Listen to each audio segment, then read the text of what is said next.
नमस्कार दोस्तों, मैं हूं विवेक प्रजापति और आप सभी को अपने इस YouTube चैनल पर स्वागत करता हूं। दोस्तों, आज की क्लास में हम एक ऐसे पैटर्न के बारे में सीखने वाले हैं जो स्टॉक मार्केट में बहुत ही पावरफुल माना जाता है। जी हां, आज की क्लास में हम सिमेट्रिकल ट्रायंगल पैटर्न के बारे में सीखने वाले हैं, वो भी बहुत ही आसान तरीके से सीखने वाले हैं। अगर आप बिगिनर्स हैं तो ये वीडियो आपके लिए बहुत ही हेल्पफुल हो सकती है। और चैनल पर नए हैं तो अभी सब्सक्राइब करें, शेयर कर दें इस वीडियो को अपने सारे दोस्तों के साथ। और मैं बता दूं कि ये क्लास नंबर हमारा 125 है और अब तक आपने हमारी पिछली क्लासेस को नहीं देखे हैं तो आप हमारे चैनल पर जाइए, जहां आपको स्टॉक मार्केट की प्लेलिस्ट बनी हुई मिलेगी। आप वहां से 1 क्लास से लेकर इस क्लास तक की वीडियो को बहुत ही आसान तरीके से देख सकते हैं, सीख सकते हैं। तो चलिए दोस्तों, फटाफट से क्लास को शुरू करते हैं और वीडियो में लास्ट तक बने रहें।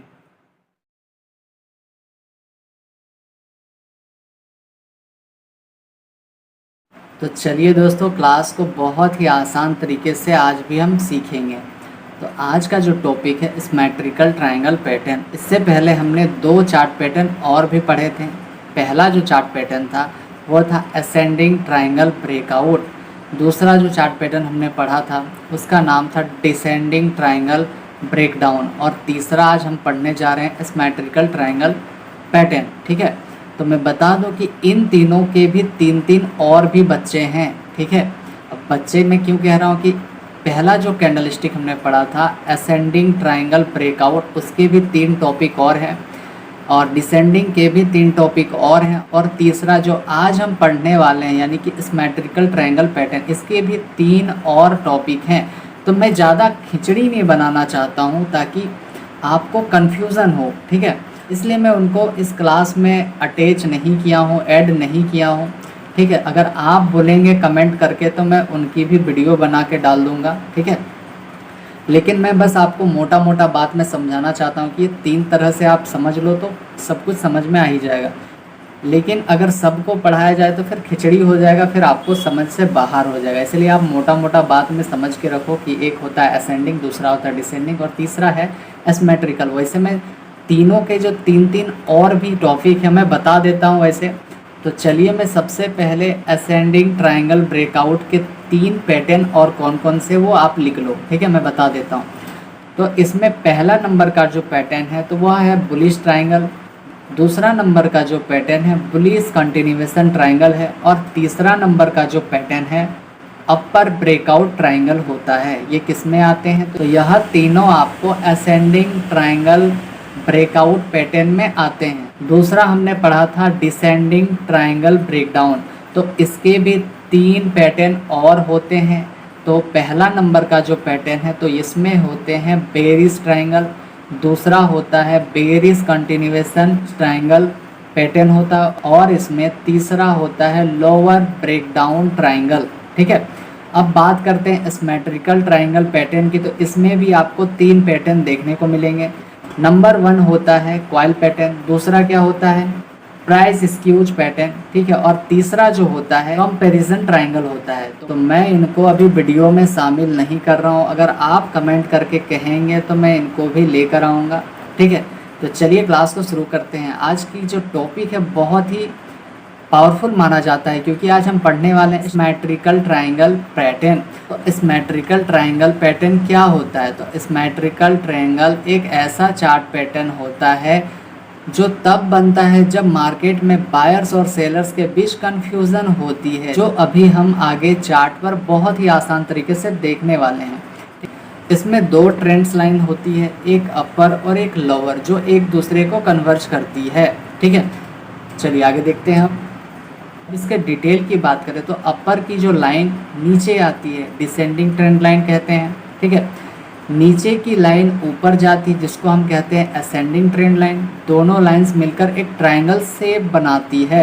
अभी हम चार्ट पर बहुत ही आसान तरीके से देखने वाले हैं। तो इस पैटर्न में प्राइस धीरे धीरे स्क्यूज होता है और फिर एक ब्रेकआउट देता है, अपर या फिर नीचे, दोनों साइड ब्रेकआउट हो सकते हैं। ठीक है, जो भी हम चार्ट पर देखेंगे। देखिए, अब हम इसके चार्ट पर समझने की कोशिश करेंगे। ठीक है, तो अब चार्ट पर बहुत ही ध्यान से समझने की कोशिश करना। ठीक है, तो आज हम बात करने वाले हैं एसिमेट्रिकल ट्रायंगल पैटर्न की। ठीक है, तो यह पैटर्न का जो फॉर्मेशन है कैसे बनता है। ठीक है, तो सिंपली आपको दो सपोर्ट को मिलाकर एक लाइन को ड्रॉ करना है। आप देखेंगे यहाँ पर मार्केट 2 बार सपोर्ट ले चुका है, तो यहाँ से हम एक लाइन को ऐसे करके ड्रॉ करेंगे। ठीक है, कर सकते हैं ना। सेम इसका अपोजिट कि दो सपोर्ट तो हो चुका है, लेकिन दो रेजिस्टेंस को मिलाकर एक लाइन को फिर से ड्रॉ करना है। आप देखेंगे यहाँ पर। ठीक है, अब यहाँ पर एक बार मार्केट एक बार यहाँ पर आया, 2 बार आया है, तो दोनों को मिलाकर हम लाइन को ड्रॉ करते हैं। अब इसके लॉजिक क्या है, ध्यान से सुनना। ठीक है, अगर वीडियो समझ में नहीं आए तो पीछे करके देखना, बहुत ही आसान तरीके से समझ में आएगा। अगर ये दोनों लाइन एक ट्रायंगल शेप बनाती है, ठीक है, एक ट्रायंगल शेप बनाती है, और इसके बाद प्राइस अगर ऊपर की ओर फटता है, तब आप इसमें चढ़ता हुआ मार्केट से प्रॉफिट बना सकते हैं। अगर प्राइस नीचे की ओर फटता है, तब इसमें आप गिरता हुआ मार्केट से प्रॉफिट बना सकते हैं। अब बात होता है कि अगर मार्केट ऊपर की ओर ब्रेक आउट होता है, तो हमें सिंपली पता है कि सीधा सीधा जब मार्केट ब्रेकआउट देता है, तब वह 80 से 90% फेल हो जाता है। तब रियल ब्रेकआउट किसको कहेंगे। तो जैसे ही प्राइस ऊपर की ओर ब्रेकआउट करता है, हम थोड़ा सा वेट करेंगे कि मार्केट रिटेस्ट करने के लिए एक बार उस लाइन पर फिर से आएगा। और अगर सीधा सीधा ब्रेकआउट हुआ है और रिटेस्ट करने के लिए मार्केट आया है, और रिटेस्ट करने के बाद मार्केट अगर ऊपर की ओर जाता है, तब हम समझ जाएंगे कि यह एक रियल ब्रेकआउट है और मार्केट में हम बाय करके प्रॉफिट बना सकते हैं। अब बात होता है कि इसमें आप प्रॉफिट कितना ऊपर तक बना सकते हैं, मतलब इसका जो टारगेट कहाँ तक रख सकते हैं, क्योंकि मार्केट आप देखेंगे कि काफ़ी ऊपर गया है, पर एक लिमिट तो होना चाहिए ना कि इसके पीछे ही हमें भागना है, ऐसा नहीं ना करना है।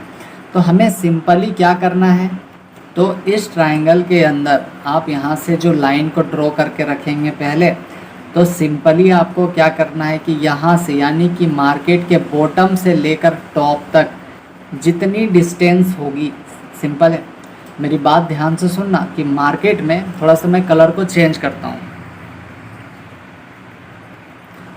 तो मार्केट में आपको क्या करना है कि लाइन ड्रॉ करने के बाद इसके बॉटम से टॉप तक जितनी डिस्टेंस है, आप उसी को अपना अगला टारगेट मानेंगे। कब मानेंगे, जब मार्केट में आपको रियल ब्रेकआउट देखने को मिलेगा। तो सिंपली आपको यहाँ से यहाँ तक की जो डिस्टेंस है उसको चेक करना है, और जहाँ पर से एंट्री लेंगे, मान लीजिए यहाँ से आप एंट्री किए हैं, तो इसके ऊपर यानी कि ये जो जितनी बड़ी लंबाई है उतना तक का आप टारगेट को रख सकते हैं। सिंपल है, क्लियर है।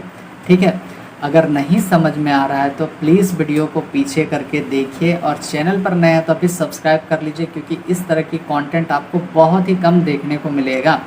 ठीक है, उम्मीद है इतनी बात समझ में आई कि क्या करना है कि इन दोनों का जो डिस्टेंस होगा, यानी कि मार्केट बॉटम से टॉप तक जो गया है, तो उसकी डिस्टेंस को आपको चेक करना है, और अगला जो टारगेट होगा यानी कि ऊपर की ओर, तो आप यहाँ से उस टारगेट को मिलाकर प्रॉफिट बना सकते हैं, यानी कि चढ़ता हुआ मार्केट से आप ट्रेड करके प्रॉफिट बना सकते हैं। ठीक है, अब चलिए आगे चलते हैं। सिंपल आप यहाँ पर भी वैसे ही देखेंगे कि इसमें भी वैसे ही करना है कि मार्केट आप देखें कितनी बार यहाँ पर सपोर्ट लिया, उस हिसाब से यहाँ पर भी आपको रखना है। ठीक है, और दोनों को मिला के एक लाइन को ड्रॉ करना है, और लाइन में अगर ट्रायंगल शेप बनता है तो मार्केट जिधर भी फटेगा उधर हम ट्रेड लेंगे, नीचे फटेगा तो नीचे की ओर ट्रेड लेंगे। और ट्रेड का जो टारगेट क्या हो सकता है, तो यानी कि सपोर्ट की लाइन से रेजिस्टेंस की लाइन तक का आपको डिस्टेंस चेक करना है। अब ऐसा नहीं है कि आप ऐसे बना के रुके हैं और मार्केट यहाँ से ऐसे ऐसे करके गया, तो इतना दूर तक नहीं लेना है। सिंपली आपको देखना है कि पिछला जो ट्रेड था, ठीक है, यानी कि मार्केट में जब सपोर्ट से रेजिस्टेंस तक का गया था, तो उसकी लंबाई को नापना है। आप इसको मत नापने लगना। ठीक है, ये तो मैं बता रहा हूँ कि इतना तक आपका जो टारगेट होना चाहिए, लेकिन टारगेट कब होना चाहिए, तो आपको सिंपली क्या करना है कि यहाँ से जो ट्रेड यहाँ तक गया है ना, तो इस ट्रेड को नापना है।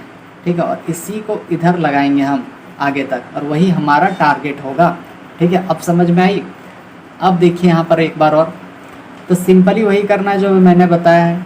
तो इसमें भी आप देख सकते हैं कि तो इसका जो टारगेट हम कहाँ से लेंगे, तो पिछला यानी कि पीछे जो ट्रेड आया था ना यहाँ से यहाँ तक, आप देखें यहाँ से यहाँ तक नाप कर, ठीक है, कितना डिस्टेंस है उसी को आप यहाँ से यहाँ तक लगा सकते हैं और ट्रेड कर सकते हैं। एक बात हमेशा याद रखना कि जब भी सीधा सीधा मार्केट निकले हमें भूल कर भी एंट्री नहीं लेना है, चाहे मार्केट कितना भी ऊपर चला जाए, ठीक है।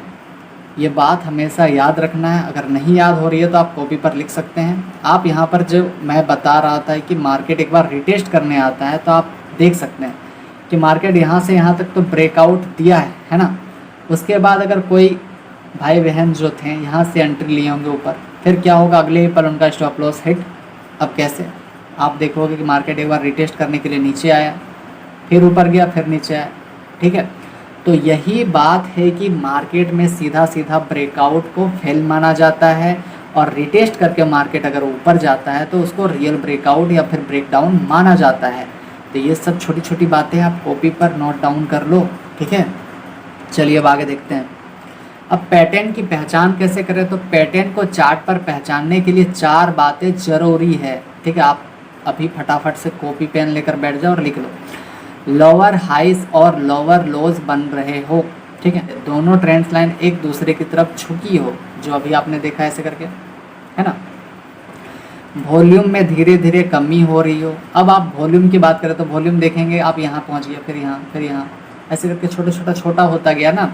तो वॉल्यूम में धीरे धीरे कमी हो, और मैं बता दूं कि वॉल्यूम इसको नहीं बोलते हैं, ठीक है। मैं यहाँ पर बस बता रहा हूँ, वॉल्यूम एक इंडिकेटर है जो आपको नीचे के लिए देखने को मिलेगा ऐसे ऐसे करके। तो जब आपको कमी दिखने को मिले, ठीक है, तब आप समझ जाएंगे, ठीक है। अब समझ में आया कि तीसरा जो मैं बोल रहा था, वॉल्यूम धीरे धीरे कम हो रही हो, तो आप यहाँ से इस लाइन से देख सकते हैं। जब आप नीचे की ओर इंडिकेटर को लगाएंगे तभी समझ में आएगा, ठीक है। चौथा पॉइंट क्या कहता है, पैटर्न के बाद एक शार्प ब्रेकआउट देखने को मिले। यह पैटर्न कंटिन्यूएशन भी हो सकता है और रिवर्सल भी। यह इस बात पर डिपेंड करता है कि ट्रेंड पहले कैसा चल रहा था, ठीक है। उससे आप पता लगा सकते हैं कि मार्केट में रियल ब्रेकआउट है या मार्केट सच में ऊपर जाएगा या फिर नीचे ही आ जाएगा। सिमेट्रिकल ट्रायंगल का सबसे बड़ा फायदा है कि इसका ब्रेकआउट कंफर्मेशन, इसका जो ब्रेकआउट होगा वो कंफर्मेशन करना बहुत ज़रूरी है। यहाँ पर तो ऐसे ही लिखा हुआ है कि ब्रेकआउट कंफर्मेशन, लेकिन आपको वेट करना है किसका, रिटेस्ट होने तक का। ब्रेकआउट तब होता है जब प्राइस ट्रायंगल के बाहर निकलता है। अगर प्राइस अपर ट्रेंड लाइन को तोड़ता है तो ब्रेकआउट मानते हैं, यानी कि बुलिश ब्रेकआउट। अगर प्राइस लोअर ट्रेंड लाइन को तोड़ता है तो बेरिश ब्रेकडाउन मानते हैं। जो अभी हम चार्ट पर बेरिश ब्रेकडाउन को भी बहुत ही प्यार से समझने वाले हैं। ब्रेकआउट के समय वॉल्यूम में तेजी होती है। अभी मैंने जो दिखाया कि इस तरह की लाइन में आपको ऐसे ऐसे छोटे सब वॉल्यूम देखने को मिलेगा, लेकिन जैसे ही ब्रेकआउट होता है तब यह वॉल्यूम क्या हो जाएगा, तेजी हो जाएगा, बड़े बड़े देखने को मिल सकते हैं, ठीक है। ब्रेकआउट के समय वॉल्यूम तेजी होती है, जो भी बताया। अब एंट्री, स्टॉप लॉस और टारगेट कैसे लगाएं, तो एंट्री कैंडल के क्लोज होने पर करें, लेकिन हमें वेट करना है रिटेस्ट का, ठीक है। डायरेक्ट हम ब्रेकआउट होने पर एंट्री नहीं लेंगे, नहीं कूदेंगे। स्टॉप लॉस ट्रायंगल के दूसरी तरफ या लास्ट स्विंग लो हाई के नीचे या फिर ऊपर रखें, ठीक है। अब टारगेट की बात करें तो ट्रायंगल के विडेस्ट पार्ट जितना डिस्टेंस ब्रेकआउट के बाद प्रोजेक्ट करें, जो भी मैंने दिखाया है कि आपको उस लाइन को नहीं नापना है, उस लाइन पे कितनी बार मार्केट एक बार नीचे से ऊपर जाएगा ना, यानी कि बॉटम से टॉप तक जाएगा, तो उसका आपको डिस्टेंस देखना है और उसी के हिसाब से आप टारगेट को रख सकते हैं। एग्जाम्पल, अगर ट्रायंगल की हाइट 50 पॉइंट है तो ब्रेकआउट के बाद भी 50 पॉइंट टारगेट हो सकता है। अब बात समझ में आई। चलिए अब सबसे इम्पोर्टेंट चीज़ है कि इम्पोर्टेंट टिप्स और वार्निंग्स। फेक ब्रेकआउट से बचने के लिए हमेशा वॉल्यूम को चेक करें, 1-2 कैंडल का वेट करें कंफर्मेशन के लिए, ठीक है, यानी कि रिटेस्ट के लिए। मार्केट एक बार नीचे आएगा रिटेस्ट करने के लिए रेजिस्टेंस की लाइन पर, अगर आप ब्रेकआउट का वेट कर रहे हैं तो, या फिर आप नीचे के लिए ब्रेकडाउन का वेट कर रहे हैं तो फिर भी एक बार ऊपर जाएगा मार्केट को टेस्ट करने के लिए, ठीक है। तो छोटे टाइम फ्रेम पर ना ट्रेड करें, हमेशा 1 घंटा 4 घंटा एक दिन का चार्ट लगा कर देखिए, ठीक है। उसके बाद अगर आप चाहेंगे तो यूज़ मूविंग एवरेज या फिर RSI कंफर्मेशन के लिए लगा सकते हैं। ये भी इंडिकेटर्स के नाम हैं। आप अपने ब्रोकर के अकाउंट पर जाना और उसमें लिखना इंडिकेटर्स जहाँ पर होते हैं। अब यहाँ पर सेम उसका उल्टा होता है। अभी हमने ब्रेकआउट का बात किया है, अब उसका दूसरा है ब्रेकडाउन, कि ब्रेकडाउन होगा तब भी तो ट्रेड लेंगे। तो सिंपली इसमें भी 2 लाइन को आपको ड्रॉ करना है। उसके बाद अगर नीचे की ओर आप ट्रेड ले रहे हैं यानी कि ब्रेकडाउन पर, तो इसके लंबाई को आप नापें और यहाँ से यहाँ तक का आप टारगेट को बना सकते हैं। मतलब इसमें आप गिरता हुआ मार्केट से प्रॉफिट बना सकते हैं, ठीक है। इसमें कुछ नहीं करना है, सिंपल वैसे ही करना, बस वो बुलिस के लिए था यानी कि ब्रेकडाउन के लिए, वो बुलिस के लिए था मतलब ब्रेकआउट के लिए, और ये बेरिस के लिए यानी कि ब्रेकडाउन के लिए। चलिए आगे देखते हैं।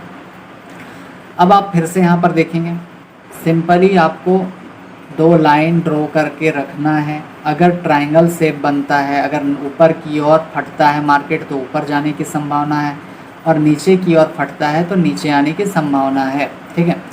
अब फिर इसमें एंट्री और एग्जिट और टारगेट की बात करें तो आपको मैंने बताया बहुत ही आसान तरीके से। तो इसके डिस्टेंस को आपको सिंपली चेक करना है, वही आपका नीचे की ओर टारगेट होगा, ठीक है। आई बात समझ में? चलिए, तो प्लीज़ कमेंट करके बताएं कि क्लास कैसा लगा, और चैनल पर नए हैं तो फिर सब्सक्राइब करें, शेयर कर दें इस वीडियो को अपने सारे दोस्तों के साथ, ताकि वो भी सीक्रेट को सीख कर ट्रेडिंग करेंगे और प्रॉफिट बनाएंगे। तो चलिए दोस्तों, आज के लिए इतना ही है। हम मिलते हैं आप सभी से अगली क्लास में। तब तक के लिए आप सभी का बहुत बहुत धन्यवाद, और जितना हो सके प्लीज़ सपोर्ट करिए, सब्सक्राइब कर लीजिए चैनल को। और जो मैं स्टार्टिंग में बताया कि इसके भी 3 और चार्ट पैटर्न्स हैं अभी, तो अगर आप लोगों को चाहिए तो वो मुझे कमेंट करके बताएं, और जैसे ही बताएंगे कमेंट कम से कम 50-60 होने चाहिए, है ना। अगर इतने सारे कमेंट आते हैं कि उन पे भी वीडियो बनाया जाए, तब मैं वीडियो बनाऊंगा आप लोगों के लिए, और बहुत ही आसान तरीके से मैं सिखाने वाला हूँ, क्योंकि अभी इन तीनों का 9 पैटर्न जो है अभी पेंडिंग पड़ा है। अगर आपको वो सीखना है बहुत ही आसान तरीके से तो आप मुझे बोल सकते हैं, वरना फिर हम आगे क्लास को कंटिन्यू रखेंगे। तो चलिए दोस्तों, हम मिलते हैं आप सभी से अगली क्लास में। तब तक के लिए आप अपना ध्यान रखें, प्लीज़ रिवीजन करते रहें, नोट्स बनाते रहें और प्रैक्टिस करते रहें। Bye bye, take